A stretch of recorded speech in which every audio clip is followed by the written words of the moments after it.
Hello साहब, तिवारी जी के यहाँ से बोल रहा हूँ। अच्छा बताइए। सीए आपके, उन्होंने मेरे को बताया था कि मैं आपको थोड़ा सा फोन करके इन्फॉर्म कर दूंगा। साहब, टाइम है आपके पास? करी तो बात ही थी तिवारी जी से मेरी, वो बता रहे थे टीटीएस वगैरह के नहीं, बारे में। टीडीएस का तो हो गया, टीडीएस का हो गया। मैं आपको सिर्फ इन्फॉर्म, अभी आपकी बुक देख रहा था मैं, तो तिवारी जी बता रहे थे, सीए हैं, वो कह रहे थे कि मैं थोड़ा सा आपको बता दूं, जी जी बताइए। क्योंकि वो ऐसा है ना, टैक्स वैक्स का फिर काम फिर लटक गया था सर। नहीं नहीं बताइए एक बताइए। सेकंड।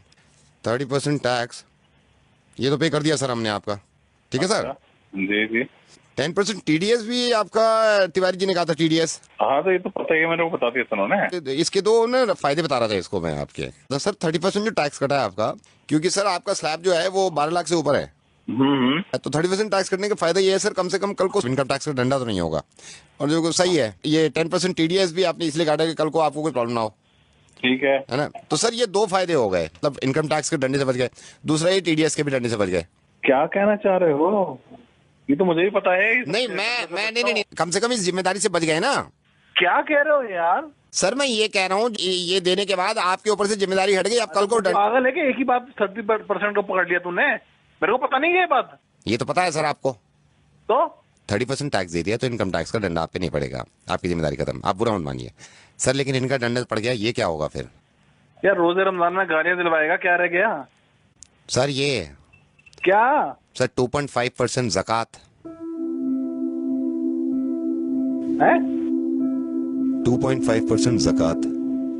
साहब मैं माजरत चाहूंगा कि रोजे में मैं आपको ज्यादा बुलवा रहा हूँ, लेकिन ये 30% टैक्स दे दिया आपने, जो कि बहुत अच्छी बात है, क्योंकि एक उसूल है हिंदुस्तान का कि आप अगर 12 लाख से ज्यादा कमाते हैं तो 30% टैक्स देंगे, और देने के बाद मुतमईन हो जाते हैं इस बात से कि अब कोई जिम्मेदारी आपकी नहीं है, ना ही किसी चीज की पेनल्टी पड़ेगी।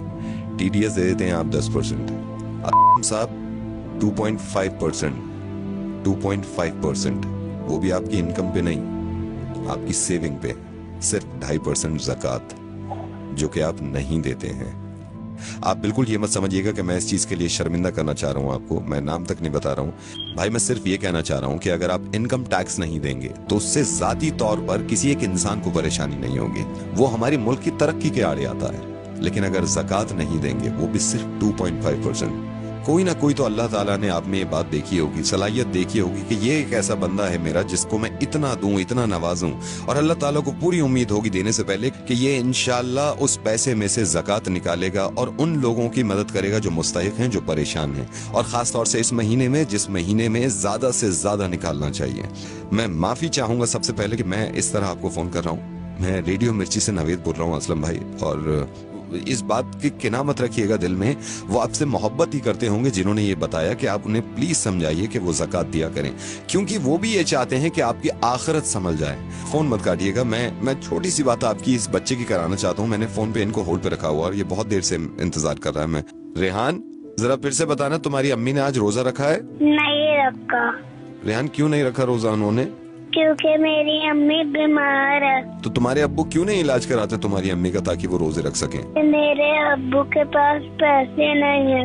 ये जो बच्चा है, इनकी वालदा को कैंसर है। इनकी वालदा रोजे यूं नहीं रख सकती क्योंकि ये बीमार हैं। बीमार इसलिए हैं क्योंकि ये इलाज नहीं करा सकती। इलाज ये इसलिए नहीं करा रही क्योंकि इनके पास पैसे नहीं है। पैसे इसलिए नहीं है इनके पास भाई क्योंकि हम ज़कात नहीं देते हैं। बहुत मुमकिन था ये, बहुत मुमकिन था ये कि हम हॉस्पिटल के बाहर अपनी वालदा के साथ बीमार पड़े होते और हम इंतजार कर रहे होते कि कोई ज़कात दे, और इनके वालिद यहां बैठे होते जहां पे आप हैं, और ये अगर ज़कात ना देते और हम तक ना पहुंचती तो कैसा लगता? आपके माशाल्लाह 2 मासूम बहुत प्यारे बच्चे हैं, और मैं ये दुआ करूंगा कि इंशाल्लाह बहुत लंबी उम्र हो उनकी और बहुत तरक्की करें वो। टैक्स नहीं देते हम तो कितना घबरा जाते हैं कि नोटिस आ जाएगा इनकम टैक्स की तरफ से। ज़कात नहीं देते हम तो जिसकी माफी नहीं है और उस नोटिस का कोई बदल नहीं होगा। मैं ये नहीं कह रहा हूं कि आप किसको दें, आप जिसको सही समझे, जिसको लगे कि मुस्तहिक है, उसको ज़कात दीजिए। इंशाअल्लाह ज़कात जरूर दूंगा, और इस बच्चे को अगर जरूरत हो किसी चीज की तो मुझे जरूरत है। इस बच्चे को अब जरूरत नहीं है, इस बच्चे तक पहुंच गया, लेकिन हमारे ही हिंदुस्तान में बहुत सारे बच्चे ऐसे हैं जो इंतजार कर रहे हैं हमारी ज़कात का। अल्लाह ताला अजर दे आपको इस चीज का, आपने अपनी जिम्मेदारी पूरी करी। एक जिम्मेदारी आपकी बन जाती है, ये जो आपने सुना है इस चीज को दूसरों तक पहुंचाइएगा और यकीन मानिए इस बात का कि इतने अच्छे कौम में लोग हैं, उनके दिल इतने अच्छे हैं, कहीं ना कहीं वो या तो भूल जाते हैं या थोड़ा सा मिसगाइड हो जाते हैं। इंशाल्लाह जरूर लोग एक दूसरे की मदद करेंगे और ज़कात निकालेंगे। मैं इंशाल्लाह फिर आपसे बात करूंगा। अल्लाह हाफिज।